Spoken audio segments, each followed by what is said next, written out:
Okay, now we're going to talk about wooden lures. Wooden lures seem to be the most popular, especially among collectors. First one here is a very early wooden lure made by Hedden. Wooden lures didn't come out till the early 1900s, and they didn't really start taking off in popularity until probably 1910, 1920 or so.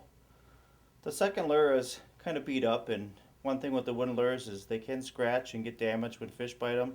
So condition is really important. If you have one in mint condition, you can bring a lot more money in it than one that's damaged. But this one is nice in any way because it's from about 1911. It's a fairly early and not very common lure. The third one down is a real popular lure amongst collectors. It's made in Wisconsin and made around 1913 or so. It actually has a patent date on the blade which says 1910. It's a very early lure and has glass eyes on it. And like I said, it's really popular amongst collectors just because of the looks and the metal spinner inside of the wood lure. The next three I'm going to show you is three that I run into all the time in tackle boxes. And you can see the top one has glass eyes, the middle one has real glass eyes, and the bottom one it's all wooden. Just because you got a wooden lure doesn't mean it's old and mean it's worth a lot of money. Even if it has glass eyes, the top one is what's called a pikey, the middle one is a basserino, and the bottom one is a lazy Ike. The thing with these lures is they really worked well. They caught a lot of fish, so they made tons of them. I mean, lots of these lures. So unless you have a color that's really rare or anything like that, even if these lures have glass eyes, they're not worth a lot of money. So a lot of people get excited about them, and these glass eyes were used in some of these lures even up into the 1950s or so. So it doesn't mean they're really old just because they have that too. And the next lure I showing you, it's a very early Jim Donnelly bait lure. It's probably one of my favorite ones. I'm just going to point out that if you have the box with the lure, the value goes up drastically because especially this one made in the early 1900s. Nobody saved the boxes, and of course they all got deteriorated or written on like this one. So the box really enhances the value of the lure as it does with any metal, plastic lures or anything like that.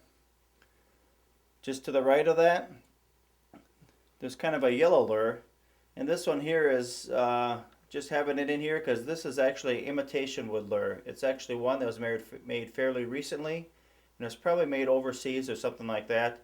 It's made to imitate another wood lure that's made by other companies or another company that's pretty common, and it looks like a real rare color or something like that, but it's not. It's basically a knockoff and an imitation. And the last two that I'll show you made out of wood, I call these one's a contemporary lure and one's a folk art lure. The bottom one is a folk art lure. It's basically one that's made for fishing that somebody just made out of their house or out of their home and to try to build a better mousetrap, but in this case it happens to be a mouse. The one above it is what I call like a contemporary lure. It could be considered folk art because this one is actually made by Bud Stewart, who was a very famous lure carver who's made lure for many, many years.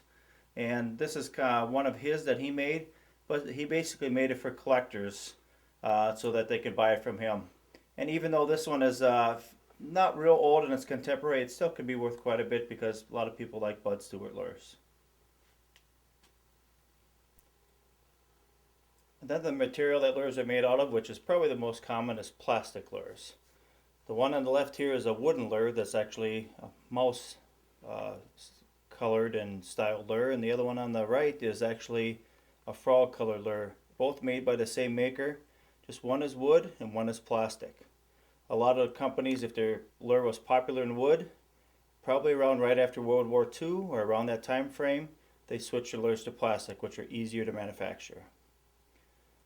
The one below them is actually one of the very first plastic lures ever made. This was made in about 1920, and it's actually made out of a material that they called solenoid.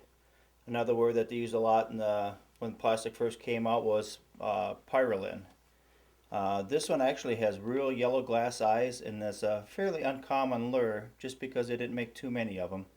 But plastic has been around for a long time as far as fishing lures are concerned.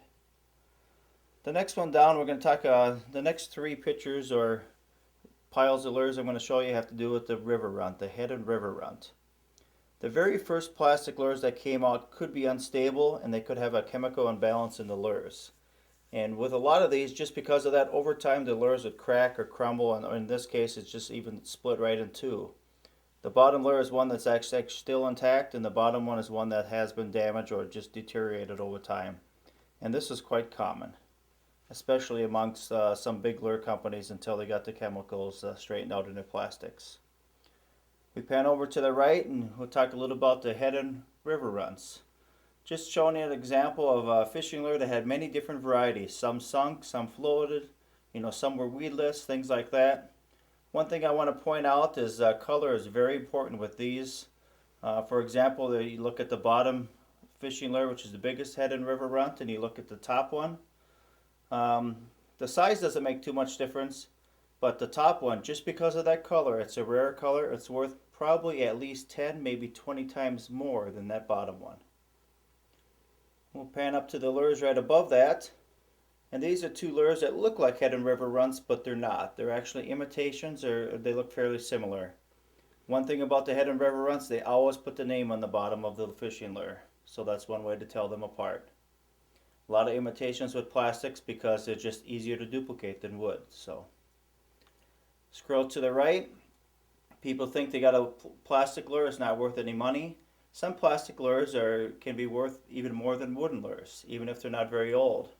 Especially nowadays, and people are trying to collect fishing lures that they fished with when they were a kid, and a lot of times these are plastic. And we'll scroll down to the last one, just to point out again that if you have the fishing lure with the box, the value is greatly increased. This box is very heavily damaged because it's been obviously in the tackle box and has water damage.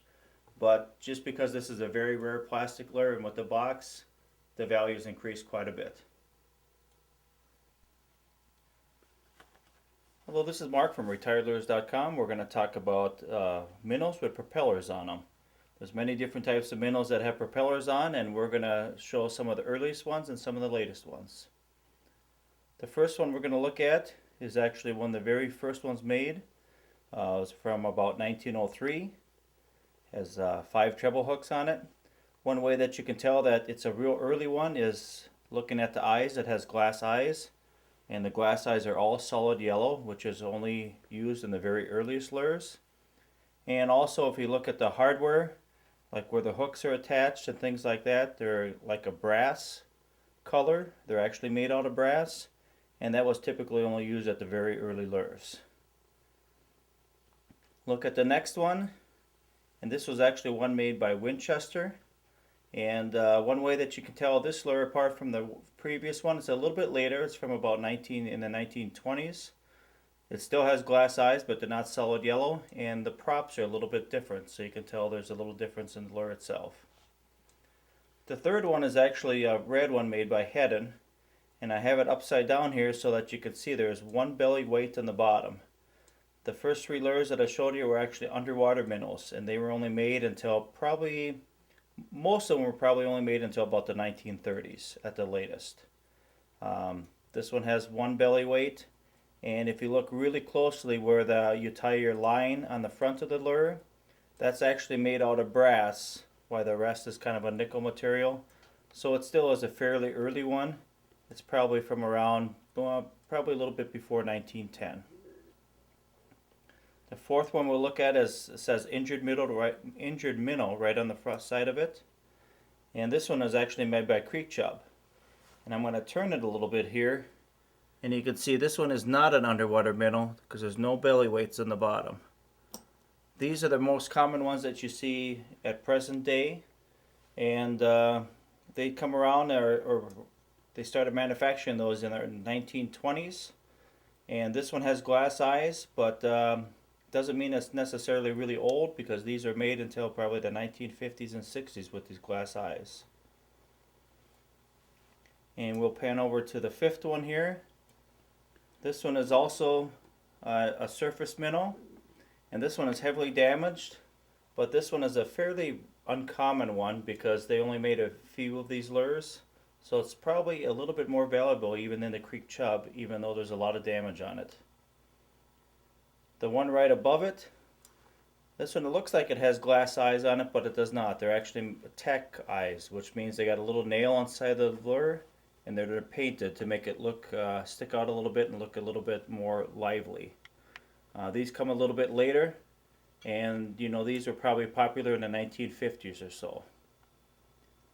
The one to the left of that looks very old. It's got glass eyes on it, and it's got a lot of hooks on it. It's basically a musky lure. But it actually comes quite a bit later, even though it has glass eyes. This was patented in 1952, and it's quite a bit later, and a lot of people mistaken these for really old lures when they're not. This one actually features 6 treble hooks, which is quite a few, and it's also a surface lure. Right above that is a small white and pink lure, and this one looks like it has glass eyes on it also, but they're actually plastic eyes with a tack going through the middle of them. This was also one that was made by Heddon, and this is one of the last underwater minnows that was made, and this was also in the 1950s. The one to the right of that is probably almost a present day one, probably made in the 1970s or so, and you can see it doesn't even have any eyes on it. And you see these quite often, and they're not as valuable as all the previous ones.